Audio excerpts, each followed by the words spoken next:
नमस्कार दोस्तों, मैं मनोज शर्मा एक बार फिर से आप सभी का स्वागत करता हूं मेरे आज के इस वीडियो में। दोस्तों, आज के वीडियो में हम मिड पॉइंट थ्योरम को अच्छे से समझेंगे, जो कि 9th क्लास का चैप्टर नंबर 8 में आपको ये थ्योरम दी गई होगी, जो कि एक्सरसाइज 8.2 से रिलेटेड है। हम समझेंगे कि आखिर इस थ्योरम में ऐसी क्या बातें दी गई हैं जो हमें समझने के लिए जरूरी है। लेकिन शुरू करने से पहले वो सभी लोग जो मेरे इस चैनल पे पहली बार आए हैं या जुड़े हैं, तो मैं आप सभी से कहना चाहता हूं कि आप मेरे इस चैनल को सब्सक्राइब कीजिए। चलिए अब हम शुरू करते हैं मिड पॉइंट थ्योरम। इसमें कहा गया है the line segment joining the midpoints of the sides of a triangle is parallel to the third side and equal to the half of it। अब आप देखिए, इस थ्योरम में जो बात बताई गई है, इसमें कहा गया है कि अगर किसी ट्रायंगल में, जैसे कि आपको दिया गया एक ट्रायंगल ए बी सी, इसमें ये कहता है कि अगर आपको एक मिड पॉइंट डी दे रखा है और एक मिड पॉइंट ई दे रखा है, इसको अगर हम ज्वाइन करते हैं तो एक लाइन सेगमेंट बनता है। तो आपसे ये प्रूव करने के लिए पूछ रहा है कि ये जो लाइन सेगमेंट बना है वो इसी ट्रायंगल की तीसरी साइड के यानी कि बीसी के पैरेलल भी होगी, साथ ही साथ ये डीई जो है वो तीसरी साइड के हाफ भी होगी। यानी कि सिंपल वर्ड्स में अगर मैं आप लोगों को कहना चाहूं तो हमें डीई पैरेलल बीसी के लेकर आना है, साथ ही साथ डीई हाफ बीसी लेकर आना है। तो आप देख सकते हो, इसी के अकॉर्डिंग अगर हम पूरा एक बार स्टेटमेंट इसका पढ़ें तो आप देखोगे बिल्कुल ये चीज इससे मैच हो रही है। जैसे कि द लाइन सेगमेंट इसकी बात कर रहा है, वो ज्वाइनिंग द मिड पॉइंट्स, यानी कि मिड पॉइंट्स को ज्वाइन करने के बाद जो लाइन सेगमेंट बना है इस parallel to the third side के पैरेलल है and equal to the half of it, साथ ही साथ वो हाफ भी होगा। चलिए अब हम इसी चीज को प्रूव करते हैं। तो आप देख सकते हो, सबसे पहले गिवन में ABC is a triangle in which D and E are the midpoints of the sides AB and AC respectively। आप देख सकते हो ABC ट्रायंगल के अंदर हमने D और E को यहाँ पे मिड पॉइंट लिया हुआ है, और D जो है वो AB का मिड पॉइंट है, E जो है वो AC का मिड पॉइंट है। टू प्रूव आपको DE पैरेलल लेकर आना है BC के, साथ ही साथ DE 1/2 BC के लेकर आना है। हमने क्या किया, कंस्ट्रक्शन में एक्सटेंड कर दिया DE को F पॉइंट तक, सच दैट DE बराबर EF एंड जॉइन CF। एक बार आप समझना इस चीज को, यहां पे क्या बात मैं बताना चाह रहा हूं आपको। हमने DE को F तक उतना ही एक्सटेंड करना है जितना आपको ये DE दिया गया है, यानी कि आप E को उतना ही आगे बढ़ाओगे F तक जितना कि DE दे रखा होगा। कहने का मतलब DE बराबर किसके होना चाहिए, EF के, यानी कि ये हम बाय कंस्ट्रक्शन करेंगे यहाँ पे चीज, F को उतना ही इक्वल बढ़ाएंगे जितना DE दे रखा है। फिर हमने क्या किया, इसको इससे मिला दिया। अब प्रूफ में आ जाते हैं हम। इन triangles AED and CEF, AED and CEF, आप देख सकते हो इसके अंदर AE बराबर होगा CE के, AE बराबर है CE के। रीजन इसके पीछे क्या हो सकता है, क्योंकि E is the mid point of AC, क्योंकि E जो है वो AC का मिड पॉइंट है, इसलिए AE बराबर हो जाएगा EC के।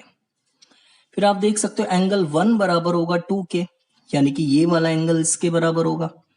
रीजन इसका क्या है, वर्टिकली अपोजिट एंगल्स। आप जानते हो कि वर्टिकली अपोजिट एंगल्स जो क्रॉस में बनते हैं या जो एक्स में बनते हैं उन्हीं को हम वर्टिकली अपोजिट एंगल्स कहते हैं।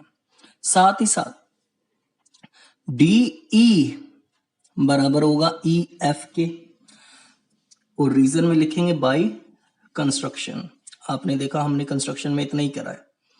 तो आपको किन्हीं भी दो ट्राइंगल्स को कॉन्ग्रुएंट प्रूव करने के लिए कम से कम 3 चीजें चाहिए होती हैं, जो कि आपको तीनों मिल गई। यानी कि आप देख सकते हो साइड एंगल साइड, दो साइड्स के बीच में एक एंगल आता है, तो हम कह सकते हैं ट्राइंगल AED कॉन्ग्रुएंट हो गया CEF के। By SAS। अब आप देख सकते हो जैसे ही ये कॉन्ग्रेंट हो जाता है तो CPCT से इसके कॉरस्पॉन्डिंग पार्ट्स बराबर हो जाएंगे और उसमें एंगल्स भी हो सकते हैं और साइड्स भी हो सकती है।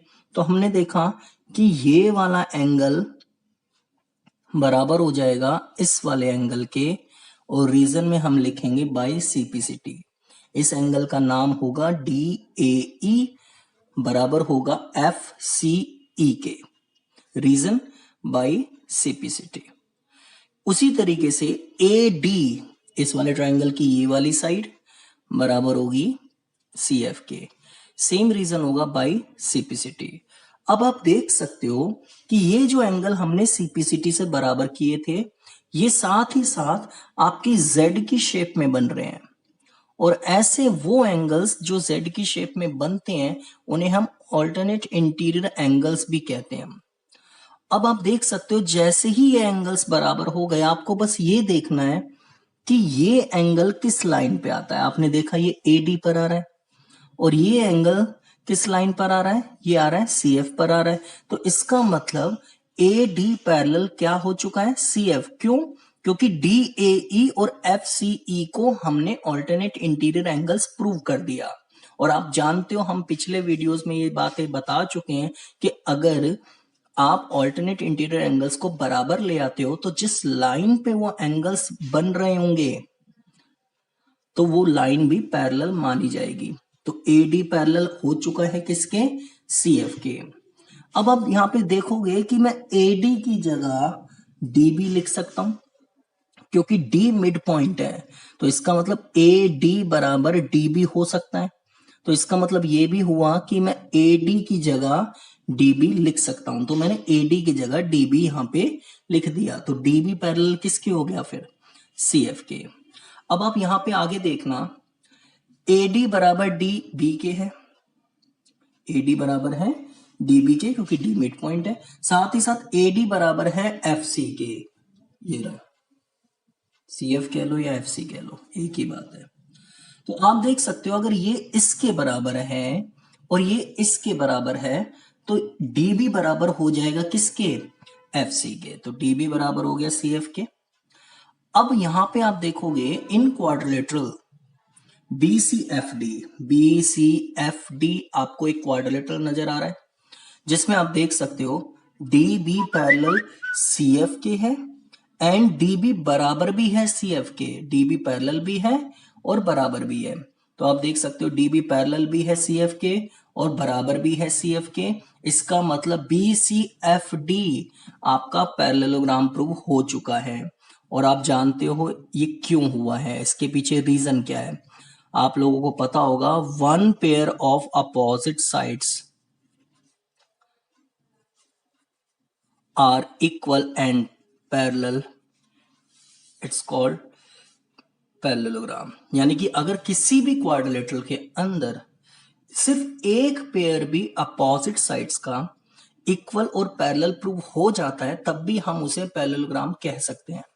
तो यहां पे आप देखोगे जैसे ही ये पैरेललोग्राम हो चुका है तो हम यहां पे कह सकते हैं कि DF पैरेलल हो जाएगा किसके, BC के, क्योंकि हम इसे BCFD को पैरेललोग्राम प्रूव कर चुके हैं और आपको पता है कि पैरेललोग्राम के अंदर अपोजिट साइड्स पैरेलल भी होती है और इक्वल भी होती है। तो DF पैरेलल होगा BC के, साथ ही साथ DF बराबर भी होगा BC के। अब यहां पे आप देख सकते हो DE अगर DF पैरेलल BC के है तो इस पॉइंट पे यहां पे इस लाइन पे कहीं पे भी कोई पॉइंट आता है तो वो DE भी पैरेलल माना जाएगा किसके, BC के। यानी कि DF अगर पैरेलल BC के है तो DE भी किसके माना जाएगा, BC के। तो यहां पे आप देख सकते हो DE पैरेलल हो चुका है BC के। साथ ही साथ आप यहां पे एक चीज और है जो आप लोगों को यहां पे देखनी होगी कि यहां पर ये जो DF है इसको मैं 2 इंटू DE लिख सकता हूं। जानते हो क्यों लिख सकता हूं, हाँ पता चल गया होगा आप लोगों को, क्योंकि E यहां पर मिड पॉइंट है और अगर E मिड पॉइंट है तो इसका मतलब DF जो होगा वो DE का तो डबल ही होगा। तो हमने DF की जगह लिख दिया क्या, 2 इंटू DE। और ये किसके बराबर चल रहा है, बीसी के। अब आप देख सकते हो यहां से अगर मैं डीई की वैल्यू निकालूंगा तो 2 नीचे चला जाएगा बीसी के, तो इसका मतलब आपका डीई बराबर आ चुका है 1/2 बीसी के, और यहां पे आपका क्या आ चुका था, डीई पैरेलल है बीसी के। तो आपको इस मिड पॉइंट थ्योरम में यही तो चीज लानी थी कि डीई पैरेलल है बीसी के और डीई हाफ है बीसी के। तो उम्मीद करता हूं आपको ये मिड पॉइंट थ्योरम बहुत अच्छे से